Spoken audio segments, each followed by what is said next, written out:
السلام علیکم ورحمۃ اللہ وبرکاتہ۔ اعوذ باللہ من الشیطان الرجیم، بسم اللہ الرحمن الرحیم۔ یا ایہا الذین آمنوا اوفوا بالعقود احلت لکم بہیمۃ الانعام الا ما یتلی علیکم غیر محل الصید وانتم حرم ان اللہ یحکم ما یرید۔ اے ایمان والو، عہد و پیمان کو پورا کرو۔ تمہارے لیے چوپائے جانور کو حلال کیا گیا ہے سوائے ان جانوروں کے جن کا نام تمہارے سامنے لیا جائے گا، ہاں غیر محل الصید وانتم حرم، جب تم احرام کی حالت میں ہو تو ان جانوروں کے شکار کو حلال کرنے والا مت بنو۔ ان اللہ یحکم ما یرید، اور بے شک اللہ تبارک و تعالی جو چاہتا ہے فیصلے فرماتا ہے۔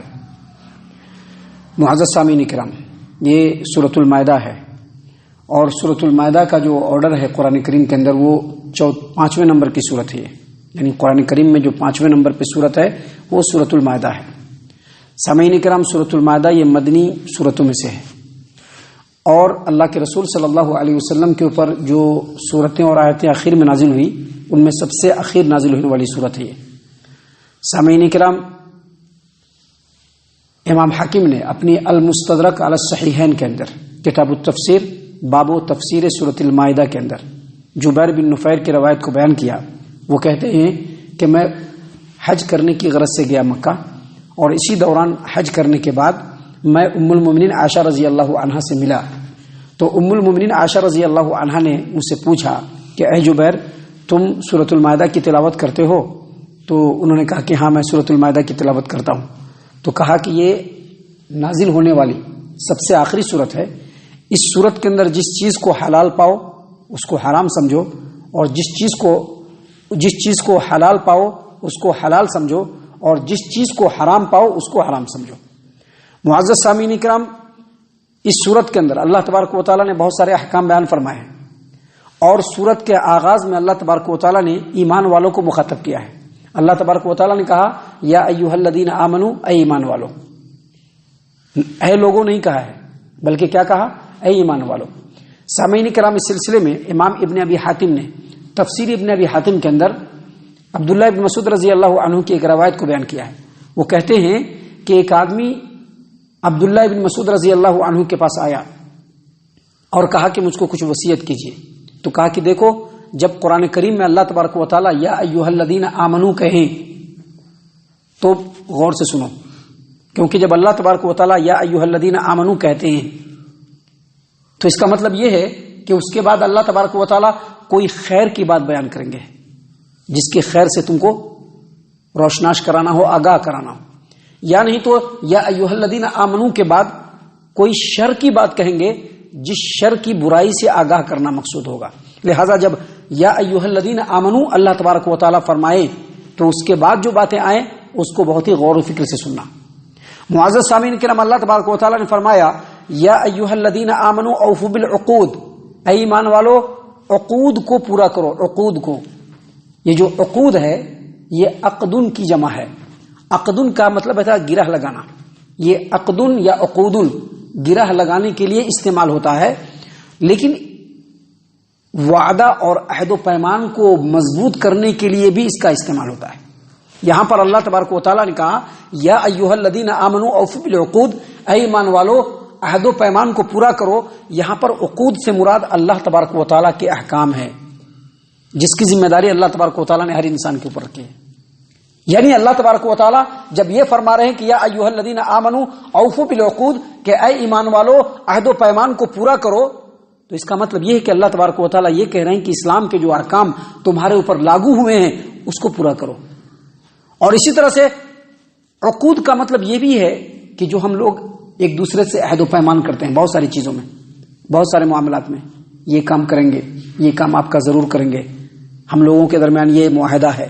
تو یہ جو عہد و پیمان ہے اور معاملات ہیں، یہاں پر عقود سے مراد یہ بھی ہے، اور اس کو بھی پورا کرنا ضروری ہے۔ اگر کہیں پر زبان دیا ہے اس کو پورا کرنا ضروری ہے۔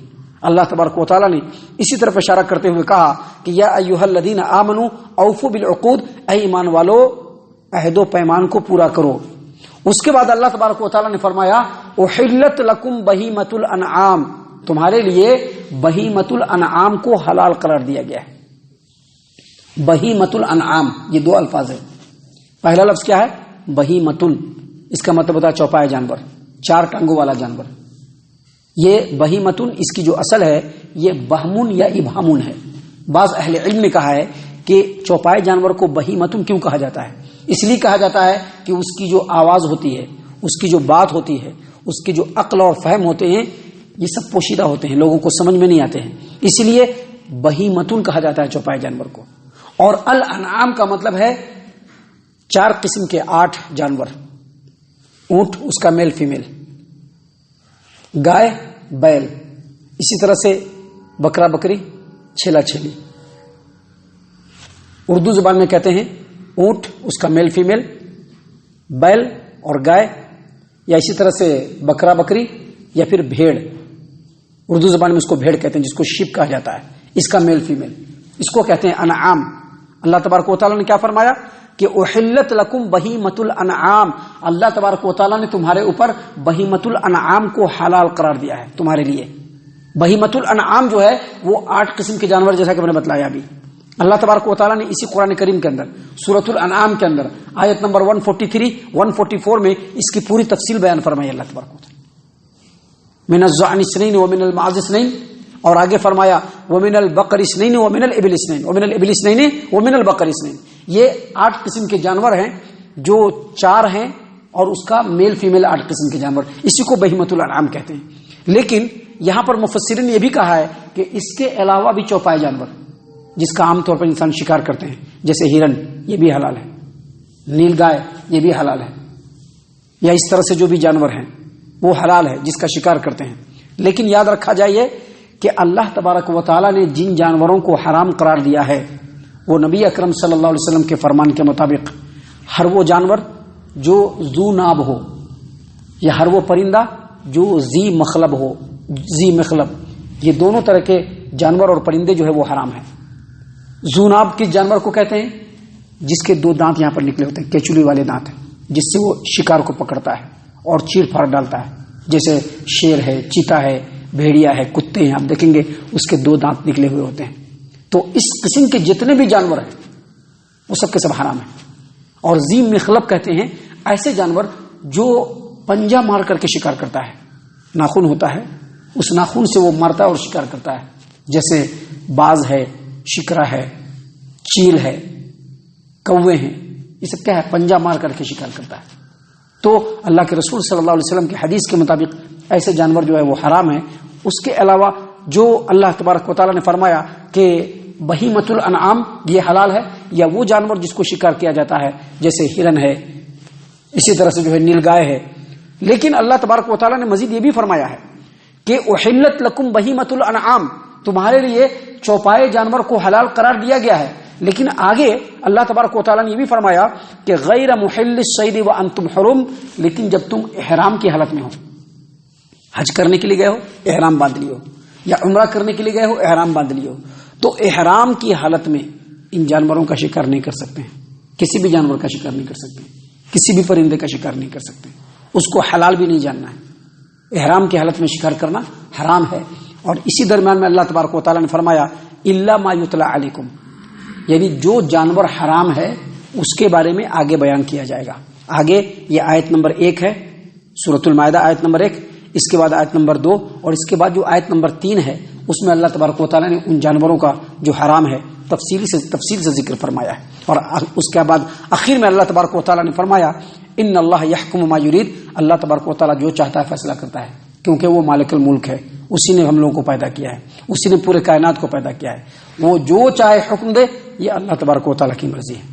اللہ تعالیٰ سے دعا ہے کہ اللہ تبارک و تعالیٰ ہم تمام کو ان تمام باتوں کے اوپر خوب غور و فکر اور تدبر کرنے کے ساتھ ساتھ ان باتوں کے اوپر عمل کرنے کی بھی توفیق عنایت فرمائے، آمین۔ اللہ تعالیٰ ہم تمام کو صحیح معنوں میں پکا سچا مومن مسلمان بنائے، اللہ اور اس کے رسول صلی اللہ علیہ وسلم کی اطاعت و فرما برداری کرنے والا بنائے، صحابہ کرام رضی اللہ عنہم کے طریقے پر چلنے والا بنائے، جنت الفردوس میں جگہ عطا فرمائے۔